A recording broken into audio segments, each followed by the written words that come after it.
Hey, what's up, everybody? This is Nick at the Lost River Drive-In, and I'm coming at you tonight to talk about something we haven't done in a little bit. We're going to do a little bit of a horror news roundup.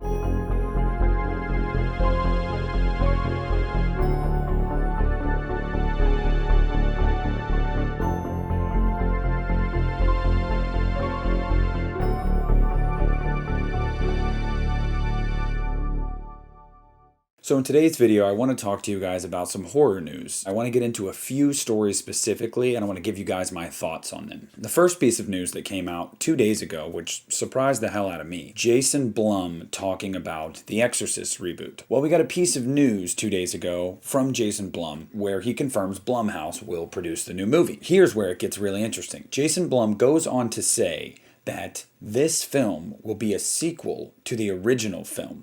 On top of that, he's bringing back David Gordon Green from Halloween to now step into the Exorcist world.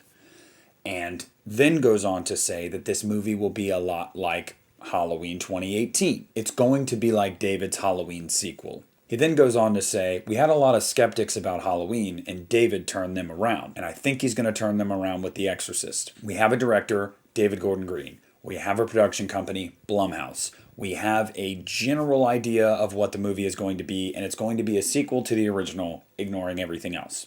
I like that, if I'm being totally honest with you guys. For me, the only good Exorcist movie after The Exorcist is Exorcist 3. That's it. The Heretic sucks. The 2 prequel, reboot, whatever the hell, Dominion in the beginning suck. The TV show was pretty good, didn't feel the same, so I'm excited for that because this is a movie that I feel like has needed a modern adaptation for a long time. And the fact that it's not a remake and it's going to be a sequel to the original bodes really, really well for fans of the original film. So I'm definitely looking forward to that. But let me know in the comments what you guys think. What do you think about David Gordon Green being on board? What do you think about Blumhouse being behind it? All right, so the next little bit of news, tidbit of news, is about the Chucky TV series. Now, earlier this week, Jennifer Tilly to post a series of photos introducing the kids of the Chucky series from left to right. Obviously, we know production's been underway. We know we've got our cast set. We've got Fiona Dourif, we've got Devon Sawa, Alex Vincent, Christine Elise. One little tidbit is we get a look at some of the cast on set. But another thing that came out recently, I can't remember who tipped me off on it, but Don Mancini did a podcast recently and was talking about how we're going to be seeing Glenn Glenda, and how this TV series is going to be basically off the walls crazy. And I don't know how I feel about that, guys, because when this was first pitched and it was first announced, it was being pitched as this is a return to form. This is a return to Chucky being serious, to Chucky being scary, suspenseful storytelling. That's what this was going to be about. Seems kind of contradictory to then come out months later and say, yeah, that's going to be the case. Also, we're bringing Glenn and Glenda back because why not? If you're a Seed of Chucky fan, obviously you know you're in the minority, but more power to you. I just don't think those characters were handled well at all. I don't think that Don Mancini always knows what he's doing. I think he throws a lot at the wall to see what sticks, and I, for one, after hearing that tidbit, really, really, really sours me a little bit on it. I like the creative team behind it, and I like the cast, so I'm going to give it a chance. But I am very, very, very worried that this is going to be like Seed of Chucky and Cult of Chucky had a baby. And if that's the case, I just don't think it's going to be very good. Now, last week we got trailer number 2 for Candyman, and I wanted to talk about this a little bit because I've seen people dig into it online a little bit, looking through shots. Now, I first want to say that I wasn't a big fan of the first trailer for Candyman, and the reason is because I felt like it didn't feel anything like a Candyman film in that first trailer. I felt like it was, I don't know what it was trying to be, but it didn't feel like it existed in the same universe. When we were told that this is essentially a spiritual sequel to the first movie, it didn't feel like that at all. Trailer 2, however, did feel like that. I was stoked when I saw trailer 2. I loved it. And there's a few things you can pick apart in that trailer, and if you guys haven't noticed it yet, I implore you to go back and rewatch it. You get audio of Tony Todd near the end of the trailer, and it was great to hear it. Very distorted, of course, very, low and bassy. Loved it. Almost sounds like disembodied. You also get a shot of Tony Todd when the main actor is in the elevator and looks up, and you see that mangled body. That is actually Tony Todd. I know.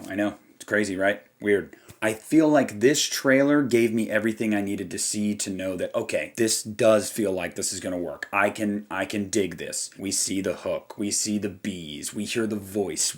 You get some carnage candy. And I was really, really about this trailer. Now, since this movie comes out in a month and a half, I would have to assume that the marketing is going to be at a breakneck pace at this point. Hopefully we get some more nuggets about that. When we do, I'll share them on my social media and stuff, of course, because I'm very excited for this movie. So what did you guys think of Candyman Trailer 2? Did you like it? What are you hoping to see from Candyman? Also, a nice little bit of information that came out today is that next year, early next year, first quarter next year, the original Toolbox Murders is coming out on 4K Ultra HD from Blue Underground. I do not own the original Toolbox Murders, but it's a movie that I've actually been thinking about, like, man, I need to get this. Well, I'm glad I didn't buy it yet, because I'm going to wait for Blue Underground's release next year, because it looks beautiful. Obviously, you want the best quality you can get with, especially with older movies that definitely need a transfer. And so I'm excited for that. So I don't know what you guys think, but yeah, obviously, touching on Halloween Kills, there were a few things that came out after the trailer. Now, obviously, the marketing has just started for this movie. It's really ramping up. People are all over the place for Halloween Kills. Let's just call it like it is. They love it. They're excited. I'm excited. You saw my trailer reaction. If you haven't seen it, click it. So after the trailer came out, some leaks have come out. And I wouldn't necessarily call them spoilers, because I feel like they're going to be revealed in the marketing later on before the movie comes out. They haven't been addressed entirely at this point, up to this point, but I feel like they will. So if you guys don't want to know that, click off now. They're not major, and like I said, it's going to be something that's going to be revealed soon enough anyway, before the movie comes out. We got our first set photo leaked online of the Myers house on from the exterior, and it looks to me like it was rebuilt on a soundstage. And it looks perfect. The background looks like a soundstage. I could be wrong, but that's what it looks like. It looks identical, and it is decorated. So I'm going to take it that a family is living in the Myers house, and you hear the line in the trailer, Michael's path is leading, right to his childhood home. I'm assuming we're going to end up there in the finale with Michael coming home, a family living in his house, and stab. Stabby, stab, stab. So I thought that was really cool.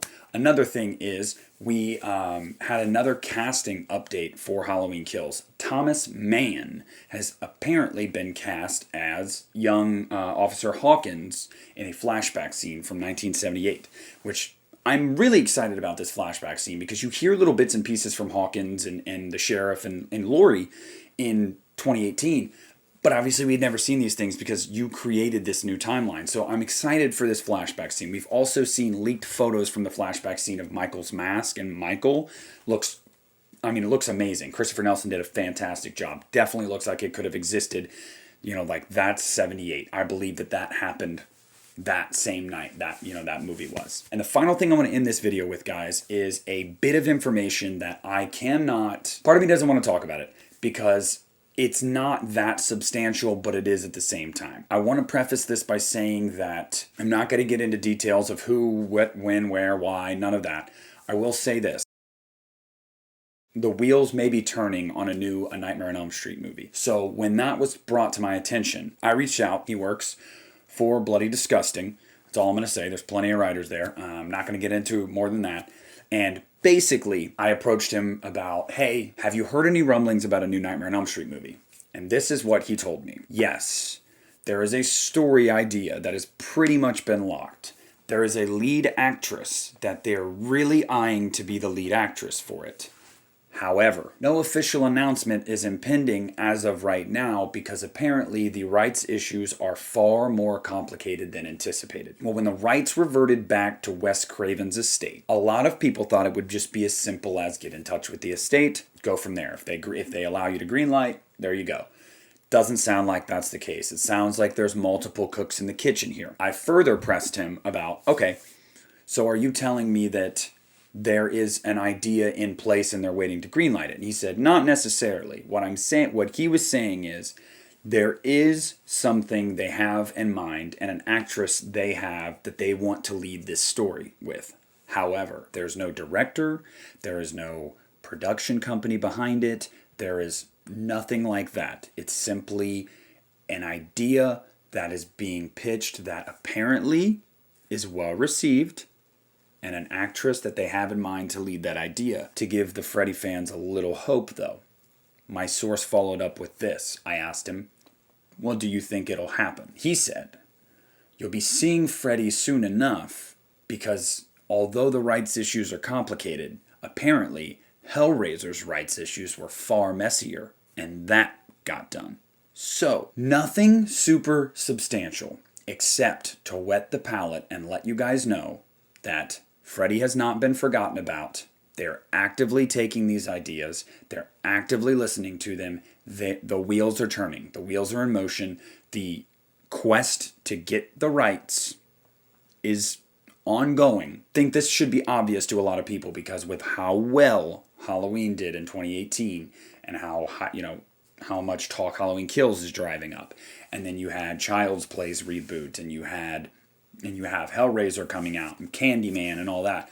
You had to guess that the other big three were going to come into play soon enough. Obviously, we know why Jason hasn't yet, but I digress. Freddy will be back soon.